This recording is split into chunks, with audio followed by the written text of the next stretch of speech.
My name's Jess. I'm a clinical photographer at the Medical Illustration Department in the University Hospital of Wales. So with clinical photography, the whole process is used for diagnostics and review. A typical day as a clinical photographer is a bit varied, really. I'd say no 2 days are really the same, because we could be starting off the morning in the eye clinic, where we do clinics for various eye conditions. We work in dermatology, we work very closely with the wound healing team, and then by the afternoon we could be over in one of the operating theatres, because we've had a theatre call for an emergency case that's just come in. We also do non-clinical photography. That can range from staff portraits to photographing medical equipment. We do public relations photography in order to promote the health board.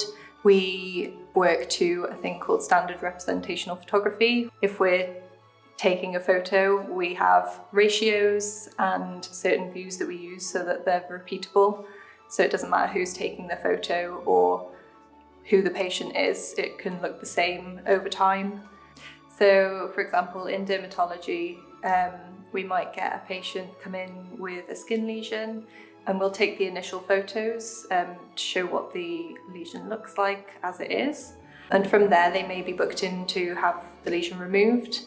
We'd then be called in to photograph the process. And then further down the line, they may come back for photos just to see how the healing process has gone. So when we go up to the ward, there's a bit more to think about, because there are variables that are kind of out of our control.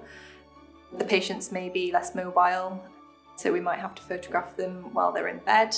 There's also things like dressings that may need to be removed, so we need to work with other staff, such as like healthcare assistants or staff nurses, to be able to achieve the photos that we need. One of the things I really enjoy is getting called to theatre, because you get to hear the surgeons talking about what the case is, and you get to watch them work as well, which I find really interesting. It's a bit of a high pressure situation sometimes, because you've got to be quite quick and accurate with knowing exactly what you need to photograph and make sure your lighting's correct. And you just have to be very aware of what you can and can't touch. So there's a lot of thinking that goes into getting that shot. It's not just coming in, taking a quick photo and walking off. There's a lot more to think about, but it's quite an exciting job.